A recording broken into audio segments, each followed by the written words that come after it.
How easy is it to get up in the morning when you know you're not doing all that it takes? It's not very easy at all. You can just lay there awake thinking, oh, what's a few more minutes in bed? It won't matter much anyway. Wrong. It does matter. It will matter. Now, how easy is it to get up in the morning when you're pouring it on, doing the best you can, anxious to get going, make progress toward your dreams? It's a whole different story. When you're resting to renew your reserves, it's much different than resting to avoid your day. When you're psyched up and excited for your life, when you're excited for what you've planned to accomplish for the day, it's amazing. You'll wake up before the alarm clock even tries to startle you awake. Your successes fuel your ambition. Your successes give you extra energy. Your successes pave the way for more successes. It's the snowball effect. With one success, you're excited to meet another, and another, and another. And pretty soon, the disciplines that were so difficult in the beginning, the disciplines that got you going, are now part of your philosophy. How do you know when you're successful? Do you have to be a millionaire? No. All we ask of you is that you earn all you possibly can. If you earn $10,000 a year and that's the best you can do, that's enough. God and everything else will see to it that you're okay. The key is to just do the best you can. If it's $10,000 a year, wonderful. If it's $100,000 a year, wonderful. If it's $1 million a year, wonderful. It doesn't matter $10,000 a year or $1 million a year.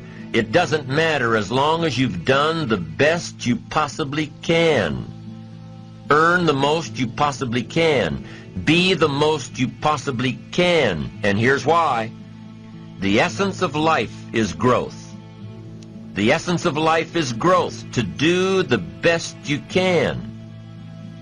And here's what's interesting. Humans are the only life form that will do less than they possibly can. Humans are the only life form that will settle for less. Every other life form except human beings strive to its maximum capacity. How tall will a tree grow? Approximately. As tall as it possibly can. You never heard of a tree growing half as high as it could. No, trees don't grow half. Trees send their roots down as deep as possible, stretch their limbs up as high as possible, produce every leaf possible and every fruit possible. As a matter of fact, you never heard of a human physically growing half. We keep growing until we're done. Now that's a part of life we can't control. It's genetically coded. And that's probably why we keep growing till we're done. Because we can't control that part. It's the rest of our growing that we control.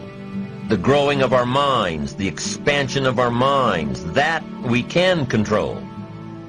And that's what tends to get away from us. All life forms inherently strive to their max except human beings.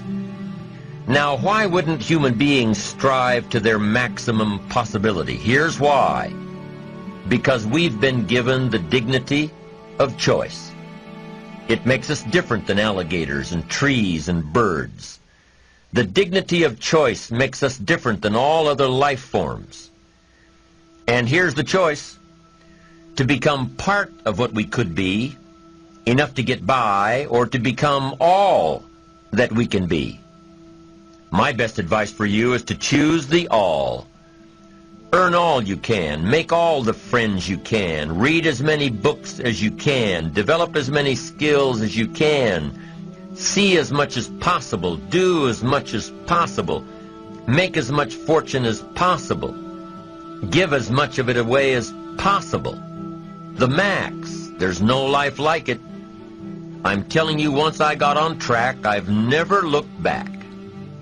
Pick up the challenge. Go for it. Take the best of the two easies. Take the route of it's easy to get ahead. It's easy to do all you can. It's easy to succeed. It's easy to have financial freedom. The more you do, the more you get. So the two primary benefits of positive reinforcement are, number one, to build good habits, and number two, to create more energy to fuel your ambitions, your desires, your achievements. How can you isolate what's working for you and what isn't? How can you make sure that you are reinforcing your positive disciplines? Well, if it isn't apparent, easy to see right away, if what you're doing is happening in such small increments that you're not sure if you're on track, then you need to be writing it down. You need to keep a journal anyway. But if you really aren't sure that what you're doing is making measurable progress, you need to keep a written record. You need to write down everything that may be relevant in your day. What you did, who you saw, what you felt, how it may or may not affect you now and in the future. The best way to track your activities of the day is to write them down. The best way to track your activities of the week is to write them down. The best way to analyze your progress through the year is to have written it down. Why? So you can look back on it. Because by keeping a written record of your life, you will be more accountable. By putting into writing the action steps that you have planned, you will easily see what works and what doesn't.